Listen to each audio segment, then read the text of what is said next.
Պարոն Փաշինյան, Հայաստանի Հանրապետության կառավարությունը վերջին տարիներին բազմաթիվ բարեփոխումներ է իրականացրել դատաիրավական համակարգում,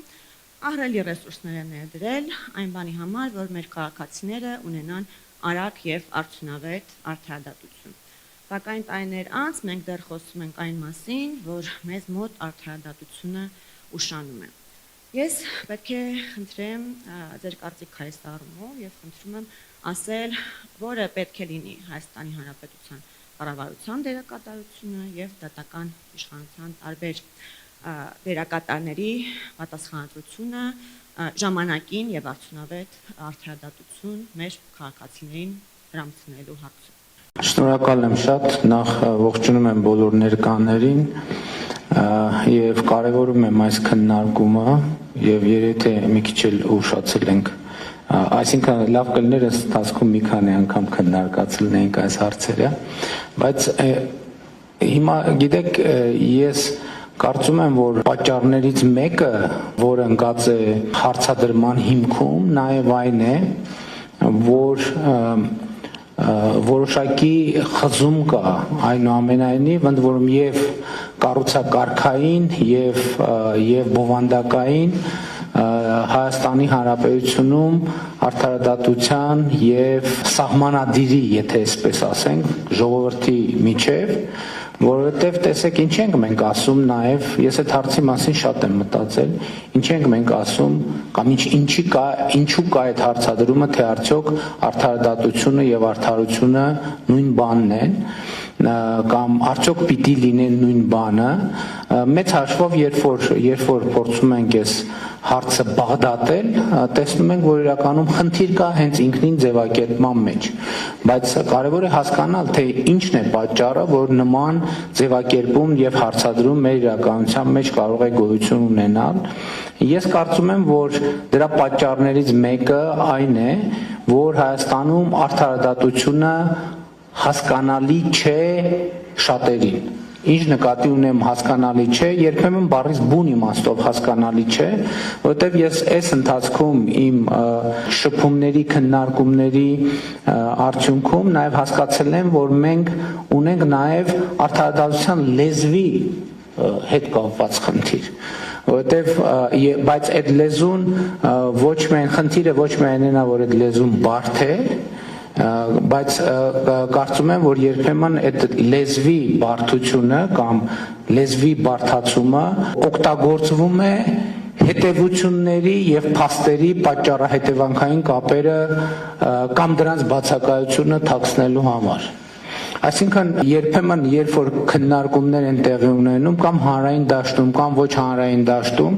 երբ փաստարկը փաստարկի հետևից, փաստարկը փաստարկի հետևից եւ մի X պահի իրավաբանական մեր հարգելի հանրությունը սկսում է օգտագործել այն բառապաշարը, որը մեծ սովորական մահկանացուներից ընդհանրապես հասանելի եւ հասկանալի չէ եւ խոսակցությունը դրանով ավարտվում է, որովհետեւ ասվում է, որ ահա կապերը այսպեսին են, բայց այդ կապերը տեսանելի չեն երբեմն։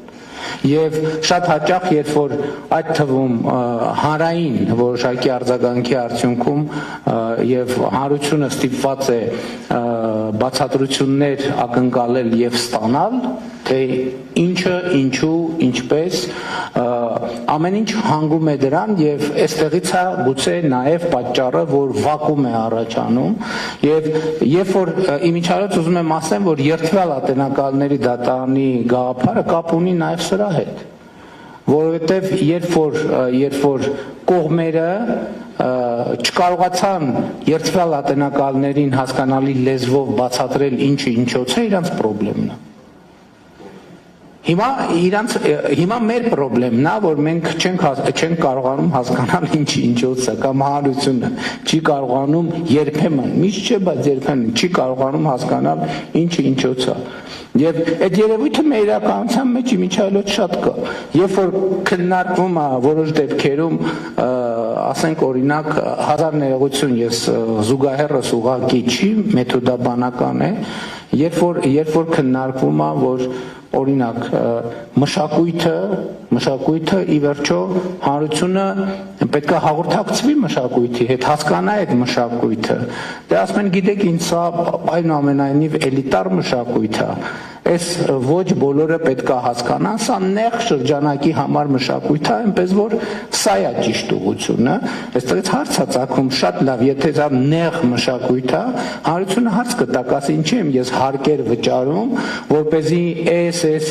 մշակութային հաստատությունները պահպանեմ, որպեսզի նա արտադրի մշակույթ, որ անցնում է դատարկ դահլիճներում կամ 5-6-7 հոգու ներկայությամբ կամ 15-20 հոգու ներկայությամբ, այն պատճառով, որ այդ մշակույթը ինձ հասկանալի չէ։ Եթե ինձ հասկանալի չէ, հասկանալի է թող նա վճարի այդ մշակույթի գոյության եւ հետագա գործունեության համար։ Էլ եմ ասում, այստեղ հանկարծ խնդրում եմ սխալ չհասկանաք, բայց նույնն էլ արդարադատության դեպքում է։ Բայց որ դե գիտեք ինչ կան այսպիսի բարդ իրավական հանգույցներ, նրբություններ, որը այդպես է իրականում։ Ես չեմ ասում որ բարդ հանգույցները չկան։ Ես ասում եմ հանրությունը պիտի հասկանա ինչ է տեղի ունենում եւ ինչու։ Այստեղ է ճեղքը առաջանում, որ մարդիկ պատճառահետևանքային կապերը չեն հասկանում, ինչից սկսվեց, ինչի վրա ներքին համոզմունք, որը շատ կարևոր եւ առանցքային բան է։ Բայց եթե մենք չենք տեսնում, թե այդ ներքին համոզմունքը ինչի հիման վրա է ձևավորվել, հանրության մոտ է ներքին համոզմունք ձևավորվում է, որ այս ներքին համոզմունքը ձևավորվել է ոչ ամենևին փաստերի եւ փաստարկների հիման վրա։ Ընդ որում նաև երբեմն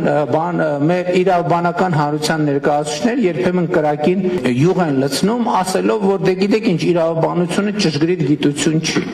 Այո, գալիս է, զարգանում, դե կարա սենց էլ լինի եզրակացությունը, կարա նենց էլ լինի։ Սա ֆունդամենտալ պրոբլեմ է, որովհետև այսինքն ես կասեմ, գիտեք ինչ մենք ասում ենք, ինչի է ուշանում արդարադատությունը ոչ այնքան ուշանում, որտեղ տեղ չի հասնում։ Ինքը անընդհատ process է, ինքը չի հանգուցալուծվում։ Ինքը գնում է, անընդհատ պատկերացրեք ճամփորդություն, որը չի ավարտվում։ Այսինքն չկա այդ վերջին կետը, որ մենք եկանք հասանք հետևյալ եզրակացության, եւ ընդ որում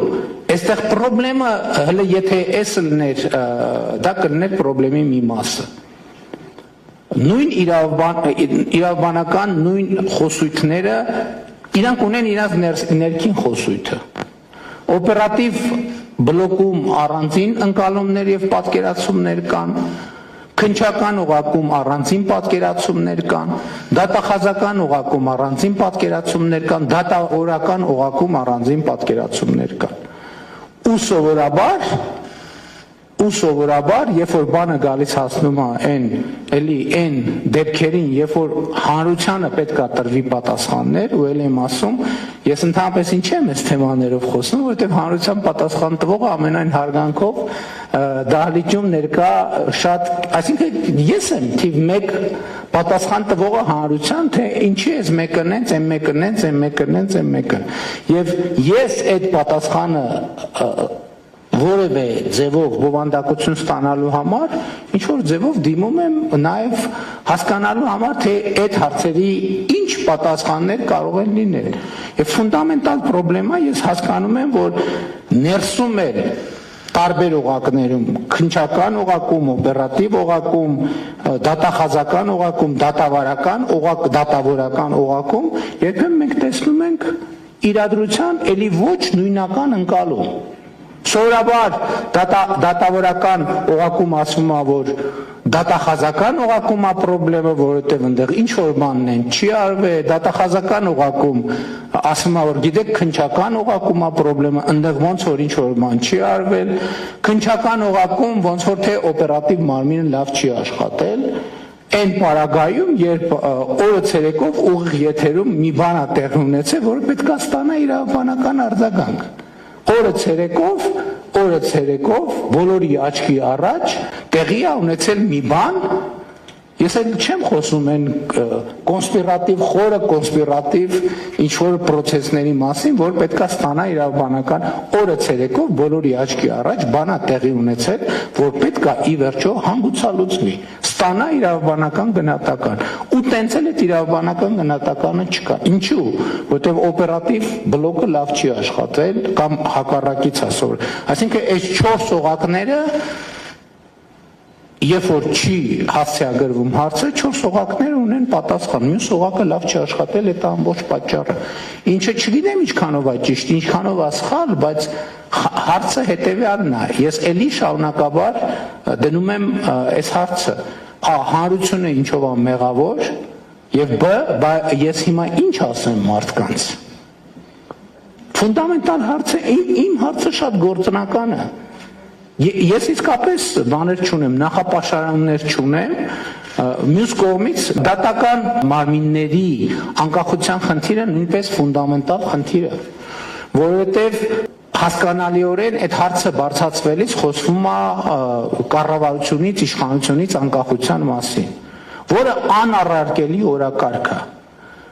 Բայց մենք համոզված ենք, որ երբ որ կառավարությունից անկախ է այդ համակարգը, ուրիշ որևէ տեղից կախված չի այդ համակարգը։ Որն է այդ համոզմունքը, այդ մեխանիզմը որն է, որը մեզ պետք է տա այդ համոզմունքը, որ այո, մենք ունենք անկախ դատական համակարգ։ Մյուս կողմից կարող է արդյոք երկրում ինչքան անկախ կարող է լինել դատական համակարգը ժողովրդից սահմանադրից։ Որն է այդ անկախության մեխանիզմը։ Որովհետև ի վերջո Հայաստանի Հանրապետությունում իշխանության միայն մի աղբյուր կա, եւ այդ աղբյուրը ժողովուրդն է, եւ հետեւաբար ժողովուրդը պետք է նաեւ հնարավորություն ունենա հասկանալ ինչ է տեղի ունենում իր ստեղծած ինստիտուտների հետ, ինչպես են այդ ինստիտուտները աշխատում, ինչ նպատակ են հետապնդում, ինչ արդյունք են գեներացնում, եւ սրանք հարցեր են, որոնց կարծում եմ նույնպես պատասխան պիտի տրվի։ Չնայած ընդհանուր առմամբ ես խոսեցի կառուցակարգերի մասին, ես կարծում եմ, որ ընդհանրապես ճեղք կա ժողովրդի եւ իրավակարգի միջեւ։ Այսինքն Հայաստանում հաստատված իրավակարգի եւ ժողովրդի միջեւ, ու իմ գնահատականը եղել է եւ շարունակում է մնալ այն, այս ընթացքում ես միայն համոզվել եմ դրանում, որ այդ իրավակարգի ճեղքը կախված է եւ կապված է նաեւ նրա հետ, որ ըստ էության բոլոր սահմանադրական հանրաքվեներում եղել է որոշակի հանրային ընկալում եւ համոզմունք, որ այնուամենայնիվ պաշտոնապես արձանագրված արդյունքները սահմանադրական հանրաքվեների չեն արտահայտում ժողովրդի կամքը կամ ճշգրիտ չեն արտահայտում ժողովրդի կամքը։ Ես դրա մասին շատ խոսում եմ հիմա տարբեր տեղերում իրական Հայաստանի գաղափարախոսությունը ներկայացնելիս, որով բնականաբար չեմ ծանրաբեռնի այսօր ձեզ, բայց սա նույնպես շատ կարևոր նրբություն է եւ ես այստեղ ֆունդամենտալ խորը խնդիր եմ տեսնում նաեւ նրանում, որ ժողովրդի եւ իրավակարգի երկրում հաստատված իրավակարգի մեջ օրգանական կապի խնդիր ունենք մենք։ Եվ այստեղ նաև որոշակի ճեղքեր են առաջացել եւ իմ կարծիքով այդ խնդիրները առաջանում են, ձևավորվում են այդ ճեղքերում եւ իմ կարծիքով սա հարց է, որի մասին մենք պետք է մտածենք, այսինքն հարցեր են, որոնց մասին պետք է մտածենք եւ քանի դեռ նման քննարկումների անհրաժեշտություն է շեշտադրումներով կա եւ մենք այս քննարկումները իրականացնում ենք, համեն դեպս դա վկայությունն է այն բանի, որ մենք չենք հասել այն կետին, որին ուզում էինք հասնել։ Շնորհակալ եմ։